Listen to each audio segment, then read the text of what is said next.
이 시간 우리에게 주시는 하나님의 말씀은 데살로니가 전서 5장 16절부터 18절까지 말씀입니다. 제가 가지고 있는 성경으로는 신약성경 332페이지 데살로니가 전서 5장 16절부터 18절까지 말씀입니다.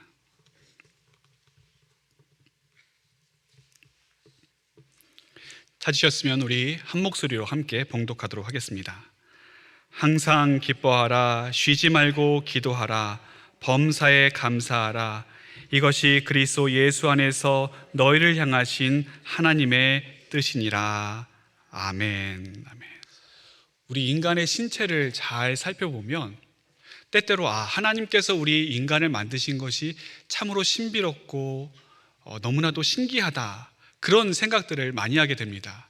그 중에 하나가 우리 신체 반응에서 나타나는 조건 반사와 무조건 반사가 있습니다. 우리가 과학 시간에 배웠겠지만 조건 반사가 뭡니까?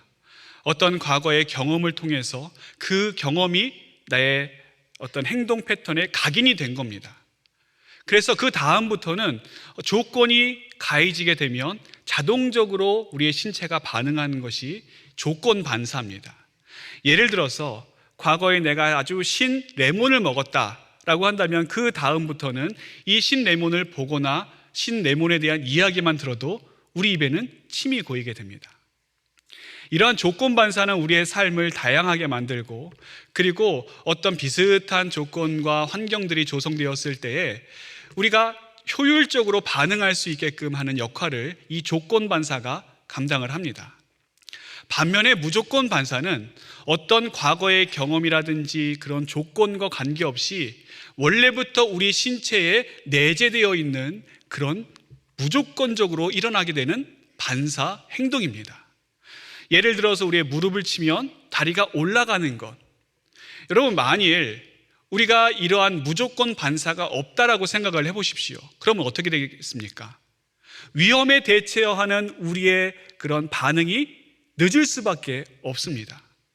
어떠한 위험이나 또 자극이 주어졌는데 이것을 반응할까 말까 우리의 뇌가 생각해 본다라고 한다면, 그리고 이것에 대해서 즉각적으로 반응을 할 수 없다라고 한다면 우리는 보다 큰 위험에 처하게 될 것입니다. 그래서 우리의 몸에 내재되어 있는 이 무조건 반사는 무조건적으로 필요합니다.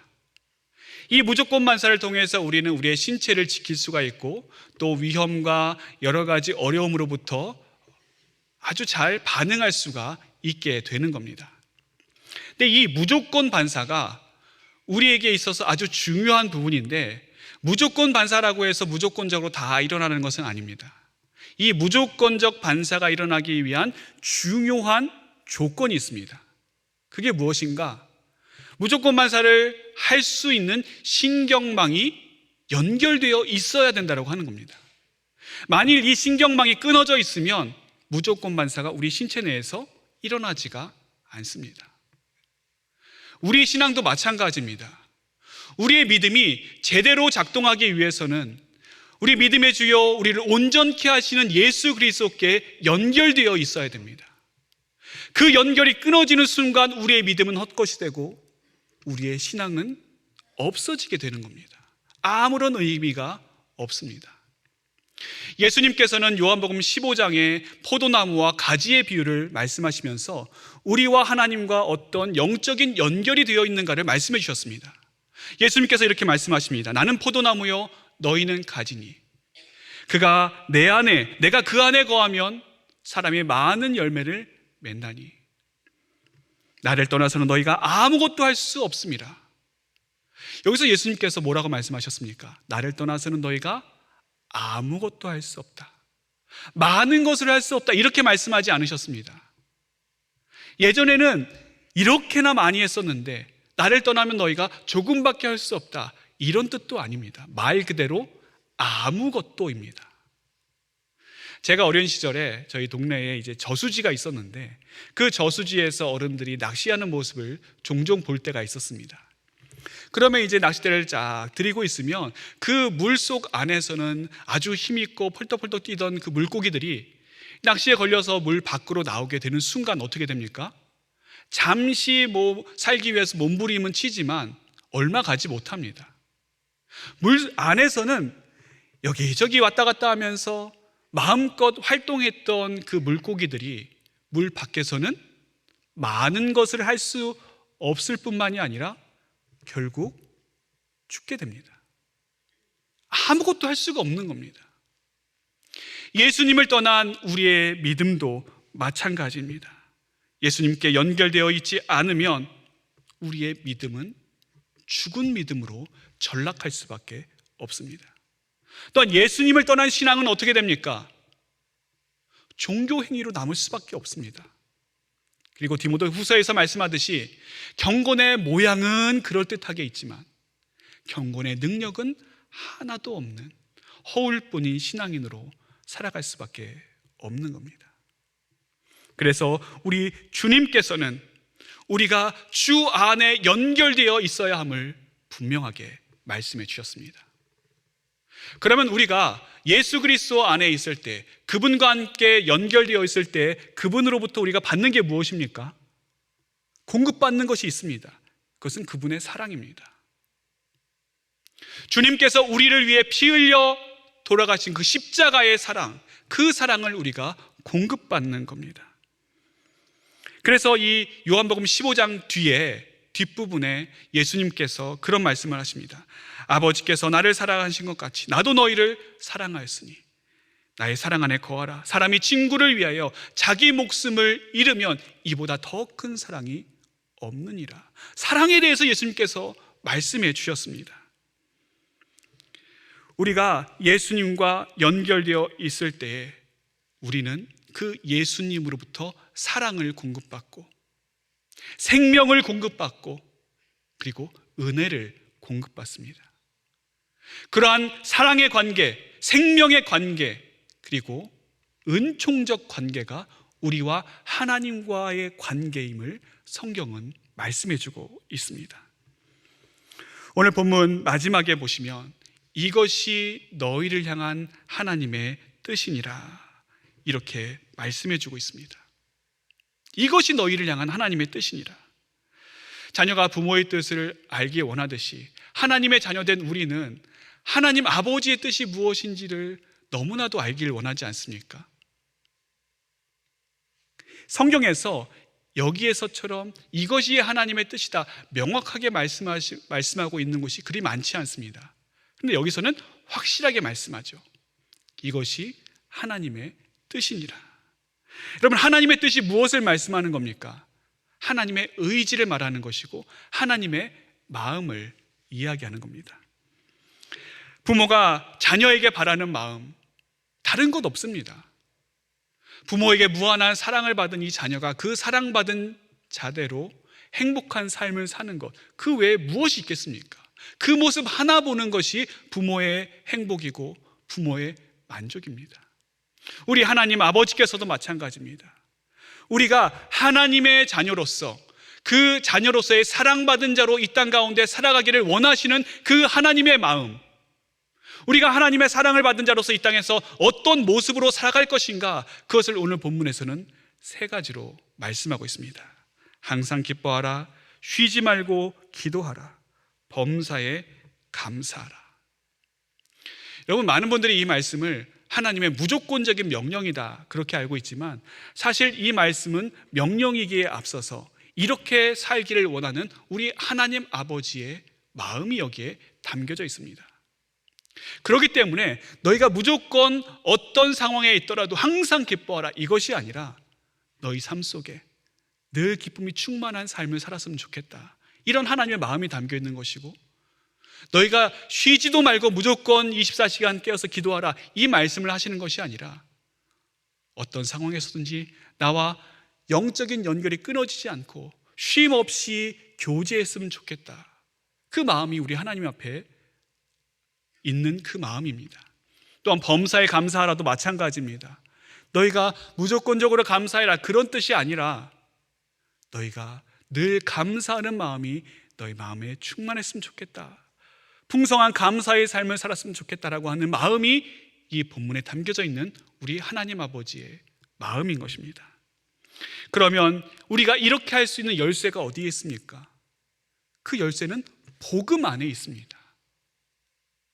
복음 안에서 그 복음을 깨달은 사람이 항상 기뻐할 수 있는 것이고, 복음 안에서 그 복음으로 말미암아 우리가 늘 쉬지 않고 기도할 수가 있습니다. 또한 복음을 체험하고 그 복음의 감격 속에 살아가는 사람이 어떠한 상황에서도 범사에 감사할 수가 있는 겁니다. 그렇기 때문에 이 문제는 우리 인간의 노력이나 의지나 결심과 그런 문제가 아니라 우리 안에 복음이 있는가, 내가 그 복음을 붙들고 복음의 능력 가운데 살아가는가, 그것이 이 말씀의 키워드가 되는 겁니다. 어떤 강의를 예전에 들은 적이 있는데, 그분이 강사가 이런 말씀을 하셨습니다. 소문만복내, 웃으면 복이 옵니다. 그래서 항상 기뻐하십시오. 슬플 때나 기쁠 때나 좋은 일 있을 때나 안 좋은 일 있을 때나 늘 기뻐하다 보면 행복한 삶을 살게 됩니다. 그런 말씀을 하더라고요. 또 어떤 책을 보니까 우리가 감사하는 삶을 사는 것이 꼭 필요하답니다. 감사하는 삶을 살아야 우리가 힘들고 어려울 때가 있을지라도 그것을 이겨낼 수 있는 힘이 감사에서 나오고, 그리고 그 감사를 통해서 우리가 진정한 행복에 이를 수 있다, 그런 이야기를 하는 책을 본 적이 있습니다. 그런데 여러분, 우리가 해야 되는 기쁨과 감사, 우리가 누려야 되는 것들은 그러한 것들이 아닙니다. 우리가 기뻐하고 또 감사해야 되는 것은 어디 안에서 해야 되는가?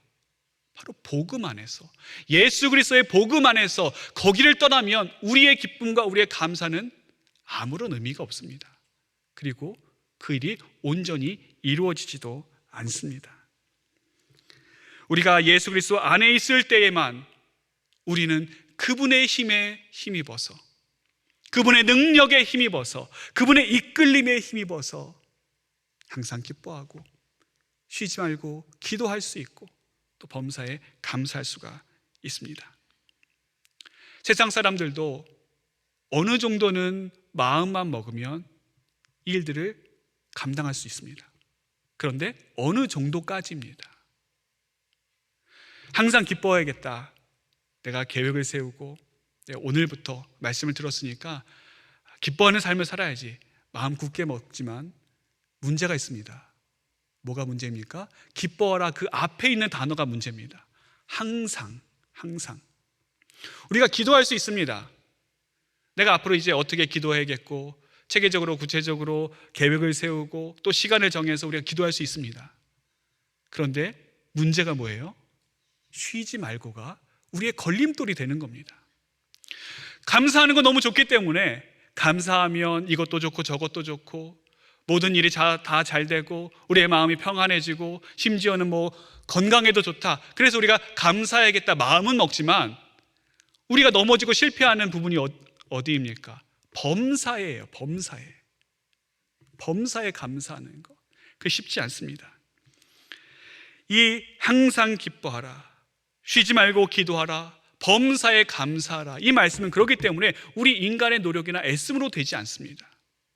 이것은 복음으로 가능해지는 것이고, 그 복음을 경험한 사람이 복음에 대한 응답으로 말미암아 이러한 삶을 살 수가 있는 겁니다. 사도 바울이 2차 전도 여행 때 데살로니가 지역을 방문하게 되었습니다. 그 지역에서 단 3주만 복음을 전했는데 많은 사람들이 예수님께 돌아오는 복음의 역사가 그 가운데 펼쳐지게 되었습니다. 그랬더니 그곳에서 이제 유대교를 아주 열심히 믿었던 유대인들이 이대로는 안 되겠다, 큰 위협을 느꼈고, 그래서 사도 바울을 심하게 박해를 했습니다. 그래서 그 극심한 박해를 피해서 사도 바울이 어쩔 수 없이 베레아로 도망가게 되는데, 이 유대인들이 열심히 특심인지라 거기까지 쫓아온 겁니다. 그래서 베레아에서도 얼마 있지 못하고 다시 아덴으로 피신하게 되는 그 일이 사도행전에 나오게 됩니다. 한편 사도 바울이 전했던 그 복음을 받아들였던 데살로니가 교회 성도들은 이제 복음을 받아들인 지 3주밖에 안 됐는데 그 10년 가운데 복음이 아주 깊이 뿌리 박히게 되었습니다. 그래서 그 어떤 교회보다도 열심히 신앙생활을 했고 복음에 이끌려서 복음을 붙잡고 살아가는 그 위대한 하나님의 사람들이 되었습니다. 그런데 그러다 보니까 그곳에 심한 박해가 일어나게 되었고, 그리고 극심한 피해가 발생하게 되었습니다. 예수 그리스도를 믿는다라는 그 믿음 하나만으로, 그 사실 하나만으로 사람들에게 매맞고 손가락질 당하고 사람들에게 따돌림을 당했습니다. 심지어 그 가운데서는 목숨을 잃는 순교자도 몇 명 나오기 시작했습니다.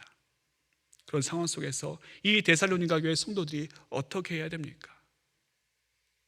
언제 어떻게 될지 모르고, 언제 잡혀갈지 모르고, 심지어 언제 죽을지 모르는 그런 극한 상황 속에서 하나님께서는 사도 바울을 통해서 이 데살로니가 교회 성도들에게 말씀하고 있는 겁니다. 항상 기뻐하라, 쉬지 말고 기도하라, 범사에 감사하라. 여러분, 오늘같이 평화로운 시대에 살고 있는 우리도 이 말씀을 지키기가 어려운데 이 당시 사람들이 이 말씀을 어떻게 지킬 수가 있었겠습니까? 어떻게 그 극심한 박해 가운데, 그 모진 고통 속에서 이 말씀을 듣고서 그래, 우리가 기뻐해야지, 우리가 기도해야지, 우리가 감사해야지, 이런 마음이 어디서 나오는 겁니까? 인간의 의지로 되지 않습니다. 인간의 노력과 다짐으로 한다면 100% 실패할 수밖에 없습니다. 이 하나님의 귀하신 말씀은 오직 그 말씀을 믿고 그 말씀에 응답하는 자만이 살아갈 수가 있습니다. 그래서 이 말씀은 인간의 의지적인 실천의 문제가 아니라 말씀 가운데 살아가는 경건한 복음에 대한 응답적인 실천이 되어야 합니다. 오늘 말씀에 먼저 좀 우리가 생각해 볼 필요가 있는 부분이 있습니다. 항상 쉬지 말고 범사에, 이걸 우리가 어떻게 받아들이고 어떻게 이해할 것인가 하는 것입니다. 항상 기뻐하라, 쉬지 말고 기도하라, 범사에 감사하라, 이것을 그냥 물리적인 시간, 절대적인 상황으로 우리가 받아들일 것인가, 문자적으로 해석할 것인가? 그렇다고 한다면 이 말씀을 지킬 수 있는 사람은 아무도 없습니다. 이 말씀은 그런 문자적인 해석보다는 하나님을 향한 지향성 쪽에 방향을 두어야 합니다. 우리가 얼마나 하나님을 향해 나갈 것인가, 얼마나 하나님을 바라보는 그 심령 가지고 나아갈 것인가, 그리고 그 심령을 가지고 계속해서 지속적으로 나아갈 것인가. 기독교 역사상 위대한 하나님의 사람들을 꼽으라면 그 중에 항상 손꼽히는 사람이 어거스틴입니다. 이 어거스틴이 우리 인간에게는 하나님에 대한 동경이 있다, 그런 말을 했습니다. 우리에게는 하나님에 대한 동경하는 마음이 있는데 이 동경은 우리 인간 영혼의 깊은 욕망과 연결되어 있다. 그렇기 때문에 우리가 진정한 행복을 누리고 만족을 누리기 위해서는 하나님을 만나야 되고 하나님으로 채워져야 한다. 만일 그렇지 않으면 다른 사람들이 자신의 공허함과 또 빈곤함을 메우기 위해서 여기저기 찾아다니지만 거기서 다 실패하고 난 뒤 마지막으로 찾는 것, 하나님. 마지막으로 부르는 이름, 하나님. 그렇기 때문에 우리 인간에게 이 하나님에 대한 동경이 채워져야 우리 인간은 진정으로 행복한 삶을 살 수 있다, 그런 이야기를 했습니다. 이 어거스틴이 이야기한 하나님의 동경, 이게 뭘 말하는 겁니까? 이게 바로 하나님을 향한 지향성입니다. 우리가 하나님을 향한 지향성을 가지고 하나님을 찾고 하나님을 만날 때 그 만남과 그 행복은 거기에 그치지 않습니다. 거기에 만족하지 않습니다. 더 하나님을 갈망하게 되고 더 하나님께 나아가게 되고 더 하나님 앞에 엎드리게 됩니다. 이것이 바로 하나님을 향한 지속성으로 연결되어지게 되는 겁니다. 이런 하나님에 대한 지향성과 지속성을 가지고 어떻게 하는 겁니까? 기뻐하고 기도하고 감사하는 겁니다. 먼저 우리 주님께서는 항상 기뻐하라, 이렇게 말씀하십니다. 항상 기뻐하라. 우리는 이 기쁨에 대해서 감정적으로 받아들입니다. 물론 우리가 기쁨하면 감정적인 게 먼저입니다. 우리가 기쁜 것을 어떻게 알 수 있습니까? 기뻐하는 감정이 우리 안에 샘솟을 때 내가 기뻐하는구나, 그걸 알 수 있지 않겠습니까? 그런데 여기서 말씀하는 이 기쁨은 그런 감정적인 기쁨에 그치는 것이 아닙니다. 여러분 생각해 보십시오. 우리가 항상 기뻐해야 되는데 항상 기뻐할 수 없는 순간이 찾아오지 않습니까? 그리고 항상 감정적으로 기뻐하면 안 되는 순간도 우리에게 찾아옵니다. 울어야 되는 순간이 있고 웃지 말아야 되는 순간이 있고 좀 경건해야 되는 그런 순간이 있는데 내가 감정적인 기쁨이 내 안에 넘쳐서 막 웃고 즐거워하고 기뻐한다. 그런 분들은 어떻게 됩니까? 죄송하지만 병원에 한번 가보셔야 됩니다. 하나님께서 여기서 말씀하신 이 기쁨이라는 것은 헬라어로 카라라고 하는데, 이 카라는 감정적인 기쁨이 아니라 하나님의 백성이 하나님과의 깊은 관계 속에서 맺게 되는 참된 관계성의 기쁨, 그 기쁨을 너희가 누리고 그 기쁨 속에 거하라, 그 말씀을 우리 하나님께서 우리에게 주시는 겁니다. 사도 바울이 데살로니가에 오기 전에 빌립보에서 이제 복음을 전했습니다. 그 빌립보에 갔더니 어떤 귀신 들린 여종 하나가 있는데 점을 기가 막히게 치는 겁니다. 귀신이 들렸으니까 아주 용한 점쟁이가 되어서 그들의 주인에게 많은 돈을 벌어줬습니다. 근데 사도 바울이 예수 그리스도의 이름으로 그 귀신을 쫓아내자 그 신통력마저 없어지게 되었습니다. 그랬더니 주인들이 노발대발을 하는 겁니다. 아니, 우리가 이 여종 때문에 얼마나 많은 수익을 거뒀는데 이제는 그 수익에 대한 소망이 없어져 버리니까 거기에 화가 나서 사도 바울을 붙잡아다가 이제 관리들에게 넘깁니다. 그러면서 이 복음을 전하는 이 사람들이 우리 로마인조차도 감당할 수 없는 이상한 풍속을 전하고 그리고 이 성을 어지럽히는 사람들이다, 그렇게 신고를 합니다. 무고를 한 거죠. 그랬더니 관리들이 그들을 붙잡아다가 심하게 매질을 하고 감옥에 가둬버렸습니다. 이제 바울과 실라가 어떻게 될지 아무도 모릅니다. 그런데 그날 밤 바울과 실라가 뭐 했습니까? 하나님께 기도하고 찬송했습니다. 여러분 한번 생각해 보십시오. 심하게 매질을 당했습니다. 그리고 앞으로 어떻게 될지 모릅니다. 그런데 거기에서 기도하고 찬송하는 게 웬 말입니까? 아니, 그러다가 간수가 와서 또 매질하면 어떻게 합니까? 조용히 하라고 협박하고 위협하면 어떻게 합니까? 그런 힘들고 어려운 상황이 그들에게 있었지만 그들은 그 가운데서 하나님께서 주시는 카라의 기쁨을 가지고 하나님께 기도하고 찬양했던 것입니다. 그들이 처했던 상황이 그들의 기쁨을 압도하지 못했습니다. 오히려 하나님께서 그들에게 주신 그 기쁨으로 말미암아 그들은 그 상황을 압도할 수가 있었습니다.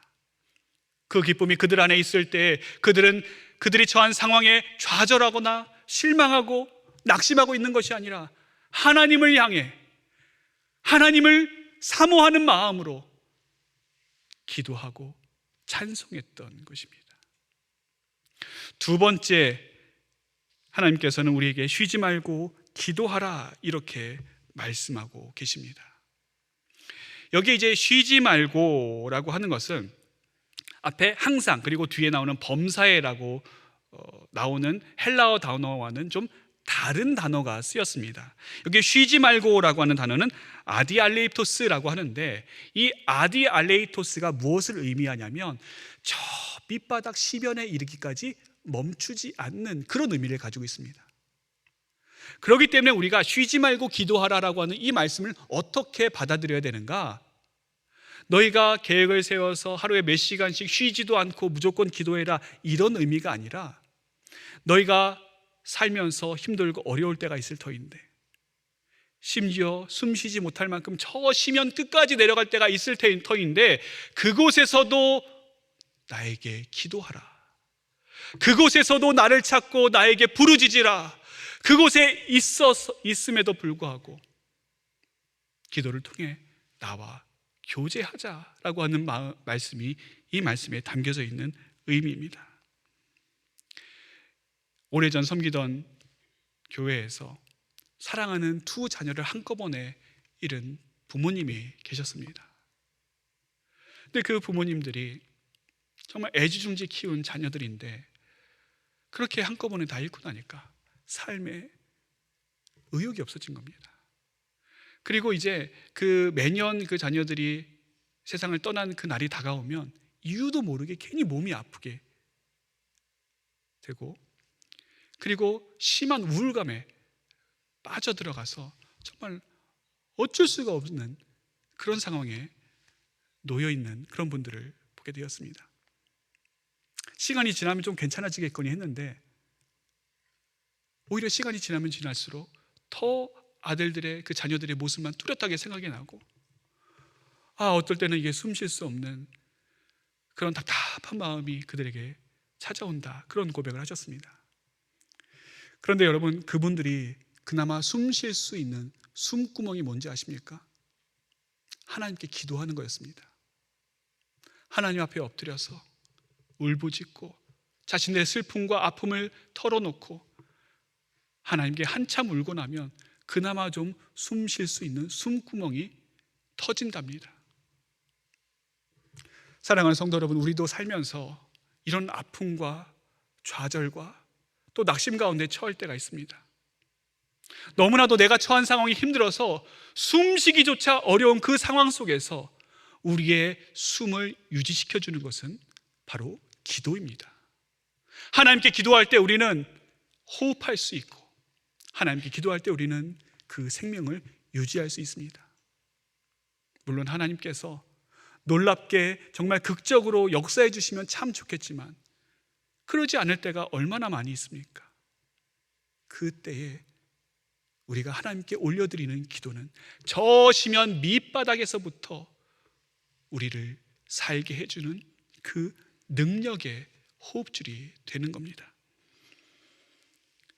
우리 삶에 어려움이 있고 고난이 있고 또 좌절이 있을 때, 그래서 때로는 우리가 기도조차도 할 수 없고 한숨만 푹푹 나올 때가 있습니다. 그럴 때 우리 기도는 어떻게 연결될 수가 있습니까? 어떻게 계속 이어질 수가 있습니까? 우리 안에 계신 성령께서 우리를 대신해서 기도해 주십니다. 로마서 8장 26절에 이렇게 말씀합니다. 이와 같이 성령도 우리의 연약함을 도우시나니 우리는 마땅히 기도할 바를 알지 못하나 오직 성령이 말할 수 없는 탄식으로 우리를 위하여 친히 간구하시느니라. 우리가 기도할 수 없을 때, 우리가 너무나도 슬프고 아파서 하나님 앞에 나아갈 수 없을 때, 그런 상황이라 할지라도 쉬지 않고 기도할 수 있는 건 우리 안에 계신 성령께서 말할 수 없는 탄식으로 지금도 우리를 위해서 기도하고 계시기 때문입니다. 마지막으로 범사에 감사하라, 우리 하나님께서는 말씀하십니다. 우리가 감사할 때 어디에 감사하는가, 누구에게 감사하는가가 중요합니다. 세상에서 사람들은 이야기합니다. 우리가 감사하는 삶을 살아야 되는데 어디에 감사해야 되는가? 모든 것에 감사해라, 누구에게나 감사하는 삶을 살아라, 그렇게 이야기를 하지만 사실 그것은 방향 없는 감사입니다. 우리의 감사는 누구에게 하는 감사입니까? 하나님께 하는 감사입니다. 우리의 감사가 다른 곳으로 초점 맞춰져 있는 것이 아니라 하나님께, 하나님을 향한 지향점을 가지고 감사해야 되는 것입니다. 예수님께서 오병이어의 기적을 행하실 때 이제 사람들을 모아놓고 물고기와 떡을 드시고 하늘을 우러러 유카리스트, 즉 감사하셨습니다. 이때 예수님께서 하나님께 향한 그 감사는 하나님 지향적인 감사였습니다. 그냥 여기 모인 모든 사람들에게 감사하고 또 이것을 주신 모든 것에게 감사하고, 그런 방향 없는 감사가 아니라 모든 것 가운데 역사하시고 주관하시는 하나님께 대한 감사, 하나님 지향적인 감사를 우리 주님께서 그 장소에서 그 시간에 들으셨던 겁니다. 마틴 로이드 존스 목사님은 감사가 신앙의 증거다, 이런 이야기를 했습니다. 우리 안에 믿음이 있는가 없는가, 무엇을 보면 알 수 있는가? 감사가 있느냐 없느냐를 보면 알 수가 있다. 어떤 사람이 진정한 신앙인인가 그렇지 않는가, 무엇을 보면 알 수 있는가? 그 사람 안에, 그 사람의 어떠한 상황과 환경과 여건에 상관없이 감사가 있으면 그 사람은 신앙이 있는 사람이고, 감사가 없으면 그 사람은 신앙의 사람이 아니다, 그런 이야기를 했습니다. 어떤 사람이 여러분 감사할 수 있습니까? 이 모든 일이 다 하나님께서 행하셨습니다, 하나님께서 이루셨습니다라고 하는 그 믿음과 신뢰가 있는 사람이 하나님께 감사할 수 있습니다. 세상 사람들의 감사는 내가 좋으면 감사합니다. 나에게 좋으면, 나의 소원이 이루어지면 감사하고 나에게 잘 되면 참 감사합니다, 감사를 합니다. 그러나 우리 믿는 사람들의 감사는 나에게 일어난 모든 일이 다 하나님의 섭리 가운데, 하나님의 뜻 가운데 이루어졌음을 믿고 어떤 상황에서도 범사에 우리 하나님을 향해서 감사기도 할 수 있는 겁니다. 오늘 본문에서 말씀하시는 이 말씀은 단순한 명령의 말씀이 아니라 우리를 향한 하나님의 마음이 여기에 담겨져 있습니다. 그리고 그렇게 살 수 있는 선물을 우리에게 주셨습니다. 그 선물이 바로 복음입니다.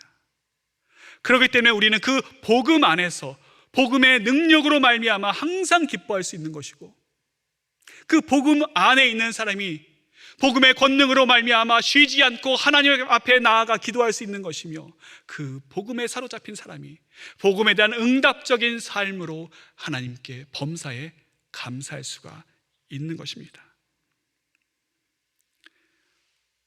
우리에게 있는 기쁨과 또 기도와 감사는 환경의 문제가 아닙니다. 조건의 문제가 아닙니다. 우리 안에 있는 믿음의 문제이고 우리 안에 있는 복음의 문제입니다. 우리 주 예수 그리스도의 그 복음, 그 생명의 복음, 권능의 복음, 구원의 복음, 그 복음을 굳게 붙잡고 우리를 향한 하나님의 뜻을 이루며 이 땅 가운데 하나님의 뜻대로 살아가는 우리 모든 하나님의 사람들이 되어야 할 것입니다. 기도하겠습니다. 하늘에 계신 우리 아버지여, 이름이 거룩히 여김을 받으시오며 나라의 마옵시며 뜻이 하늘에서 이룬 것 같이 땅에서도 이루어지이다. 오늘날 우리에게 일용할 양식을 주옵시고 우리가 우리에게 죄 지은 자를 사하여 준 것 같이 우리 죄를 사하여 주옵시고 우리를 시험에 들게 하지 마옵시고 다만 악에서 구하옵소서. 대개 나라와 권세와 영광이 아버지께 영원히 있사옵나이다. 아멘.